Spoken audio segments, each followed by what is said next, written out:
26वीं आईनी तरमीम के बाद 27वीं आईनी तरमीम की तैयारियां शुरू हो गई हैं। तो मौलाना फजलुर रहमान साहब ने यह कहा है कि हम मज़ाहमत करेंगे और भरपूर मज़ाहमत करेंगे। पाकिस्तान तहरीक इंसाफ की जानिब से उसकी मुखालफत की गई। ये समझें कि पाकिस्तान पीपल्स पार्टी और नून लीग एक पेज के ऊपर है 27वीं आईनी तरमीम को लेकर। 27वीं आईनी तरमीम के अंदर जो सूबों के हकूक हैं उस हवाले से जो है वो मसवदा जो है वो तैयार किया जा रहा है।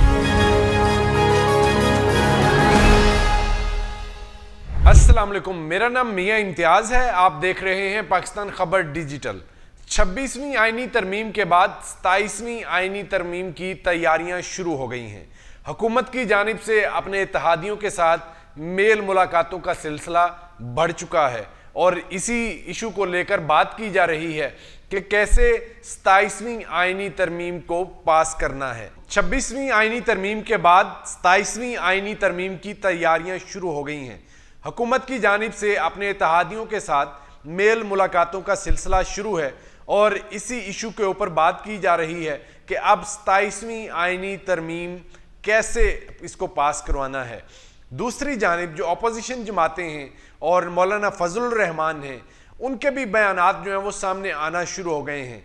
अब वीडियो के एंड के ऊपर मैं आपको बताऊंगा कि 27वीं आईनी तरमीम किस हवाले से है और इसमें कौन कौन से इश्यूज को टैकल करने की कोशिश की जा रही है। मौलाना फजलुर रहमान साहब ये कहते हैं कि 26वीं आईनी तरमीम के ऊपर भी हमने मुखालफत की और फिर मसवदे के अंदर ऐसी चीज़ों को फारिग करवा दिया, ख़त्म करवा दिया जो मुल्क पाकिस्तान के मुफाद में नहीं थी और उसके बाद जो 26वीं आईनी तरमीम है उसके हक में वोट दिया गया, उसको पास करवाया गया। लेकिन अब 26वीं आईनी तरमीम में जो चीज़ें फारिग करवाई गई थी, जो निकाली गई थी, हुकूमत कोशिश करेगी कि अब उन चीज़ों को 27वीं आईनी तरमीम के अंदर दाखिल करके उसको पास करवाया जाए। तो इसके ऊपर मौलाना फजलुर रहमान साहब ने यह कहा है कि हम मज़ाहमत करेंगे और भरपूर मज़ाहमत करेंगे। किसी की जुर्रत नहीं हो सकती कि वो 27वीं आईनी तरमीम के हक में वोट दे।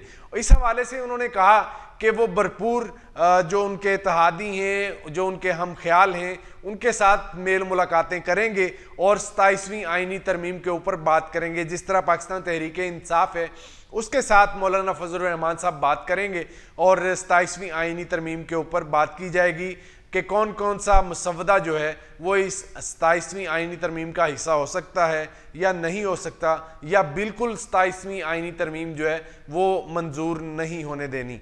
दूसरी जानिब पाकिस्तान तहरीक इंसाफ की जानिब से भी ये अटल फैसला कर लिया गया है कि अब 26वीं आईनी तरमीम तो पहले पाकिस्तान तहरीक इंसाफ की जानिब से उसकी मुखालफत की गई और 26वीं आईनी तरमीम उनकी मुखालफत के बावजूद पास हो गई।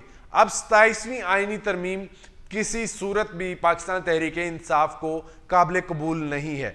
इस हवाले से वो भरपूर कैंपेन भी करेंगे, एहतजाज भी करेंगे, जलसे जुलूस भी करेंगे, लेकिन 27वीं आईनी तरमीम को पास नहीं होने दिया जाएगा। अब हुकूमत क्या कर रही है 27वीं आईनी तरमीम को लेकर? हुकूमत का पाकिस्तान पीपल्स पार्टी के रहनुमाओं के साथ मेल जोल चल रहा है। जिस तरह बिलावल भुट्टो जरदारी की मुलाकात हुई वज़ीर आज़म शहबाज शरीफ से, तो 27वीं आईनी तरमीम ज़ेर बहस रही, लेकिन ज़राए ये कहते हैं कि 27वीं आईनी तरमीम के ऊपर अभी इत्तफाक नहीं हुआ। लेकिन दूसरी जानिब खुर्शीद शाह जो पाकिस्तान तहरीक इंसाफ के सीनियर रहनुमा हैं, वो 27वीं आईनी तरमीम की जो कमेटी है उसके सरबराह हैं। उन्हीं के ज़ेर साया ये 27वीं आईनी तरमीम के ऊपर बातचीत की जा रही है, मसवदा तैयार किया जा रहा है। तो आप ये समझें कि पाकिस्तान पीपल्स पार्टी और नून लीग एक पेज के ऊपर है 27वीं आईनी तरमीम को लेकर, जबकि मौलाना फजलुर रहमान और पाकिस्तान तहरीक इंसाफ ये भरपूर जो है वो मुखालफत करने जा रहे हैं। इन्होंने मज़ाहमत का भी ऐलान कर रखा है। जबकि दूसरी जानिब अब बात कर लेते हैं कि 27वीं आईनी तरमीम असल में किसके मुतल्लिक है। तो बज़ाहिर पाकिस्तान मुस्लिम लीग नून के जो रहनुमा हैं वो ये बताते हैं कि 27वीं आईनी तरमीम के अंदर जो सूबों के हकूक़ हैं उस हवाले से जो है वो मसवदा जो है वो तैयार किया जा रहा है कि सूबों को किस तरह जो है वो मजबूत बनाना है और सूबाई हुकूमतों को किस तरह वफाक की जानिब से मदद फ्राहम की जा सकती है, इस हवाले से ये 27वीं आइनी तरमीम है।